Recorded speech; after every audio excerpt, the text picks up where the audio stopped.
morning, good afternoon, good evening. I am your host, Data T, and this is my channel, The Good Guys. Guys, today's story comes out of Chicago, Illinois. Am I not surprised here? But the title reads, Shootout between retired Chicago police officer, carjacking suspect on West Side caught on camera. So guys, we are going to see this video. I am going to talk about it, but first, if you guys wouldn't mind leaving a like, leaving a comment, subscribe. Remember, we are on the road to 1,000 subscribers, and guys, we are making progress from 100 to almost 150 subscribers.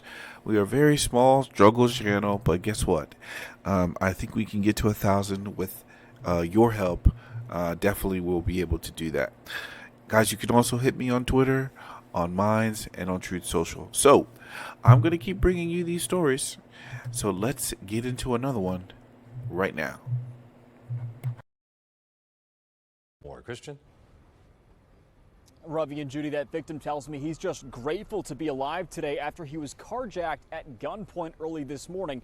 Now he says the only reason he's still here is because of the quick actions of his neighbor, who happens to be a retired Chicago police officer, a man he describes as his guardian angel. The unmistakable crack of gunfire. It was a very nerve-wracking, scary moment. Between a retired Chicago police officer and a carjacker, just before 2 o'clock this morning in the 300 block of North Maywood in the South Austin neighborhood. The victim says he was leaving for work when he was quickly approached by a young man at gunpoint. He said, give me your money, give me your wallet, give me your keys, and start your car up. That's when a 30-year veteran of the Chicago Police Department wasted no time stepping in to intervene.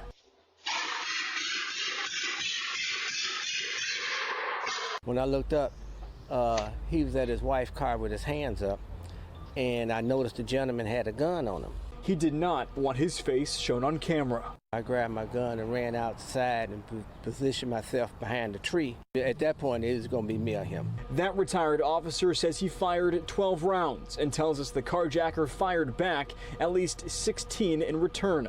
The 72-year-old former officer's thumb now bandaged from a graze wound. Guys, let me stop it here. Okay, so in the beginning of the video, what we are seeing is that a particular person is going to work, right? Sometimes people, and I'm going to say people that are not lazy, okay? Waking up at 5 o'clock in the morning, 4 o'clock in the morning, any time of those hours, it's not easy, okay? Special people wake up that early to go to work, and he was met with a joker trying to steal his car. Okay, so what happened? Luckily, this retired officer at 73 years old decided to go get his gun and go and help out this particular man. He was a good Samaritan, and by all accounts a good guy.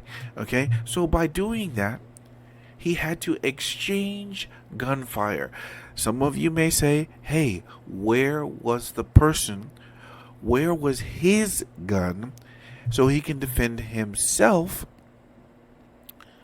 and possibly aid the police officer who's coming to his aid, right?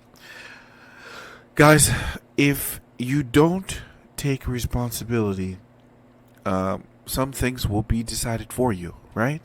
So in this case, this man, he should have had a firearm.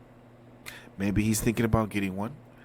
But we have to realize we are our own first responders. We cannot wait for somebody else to come to our aid.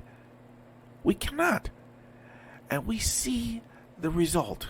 Okay? Now, let's see the rest of this and see what happened. Let's see if he even got the car, or let's see if the guy was, given some Full Metal Jacket justice. His car's rear window left in pieces with a bullet hole wedged in the passenger seat. The former officer believes he struck the suspect, who ultimately took off in the victim's Jeep before crashing into several parked cars a few blocks away. Guys, look at this. Look at this. This guy, by all accounts, this Jeep looks pretty brand new. He's got the Punisher emblem on there. I don't know why this guy didn't have a gun, okay? And look at this. This is almost, by all accounts, a brand new vehicle. Holy fuck. You know, hopefully he has the gap insurance. They can get him a new car. But guys, what they have done is they have ruined his livelihood. How is he going to get to work? What if he didn't have insurance? What if he doesn't? And he buys this car, driving it to and back from work. What if it's not even his? What if it's a buddy's car?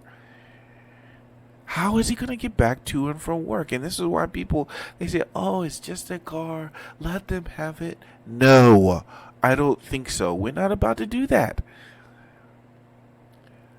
This is sad. Look at that. Brand new car. Police say no one is in custody. Now that it done happened, so every day of my life I come out sad. I'm going to always think that something like this is probably going to happen. The victim tells me his car is now totaled because the carjacker crashed it, leaving this man trying to figure out how he's going to get to work early in the morning every day. Of course, Chicago police continue to investigate.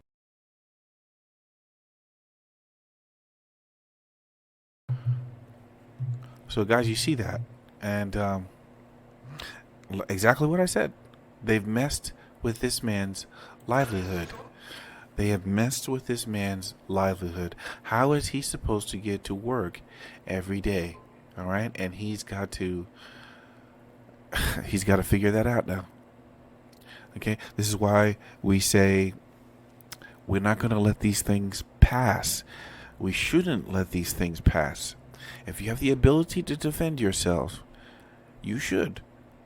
That's why we will always celebrate here on this channel the ability to protect yourselves. Okay? It is fundamental to life to fight for what you have earned. Nobody should be allowed to just come and take it.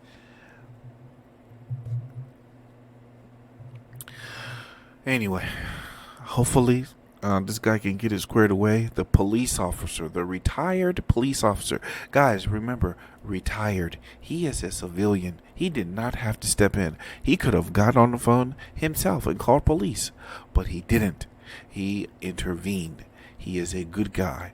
And the only thing for evil to persist is for good men to do nothing. And if there were no good men, there would be no good guys.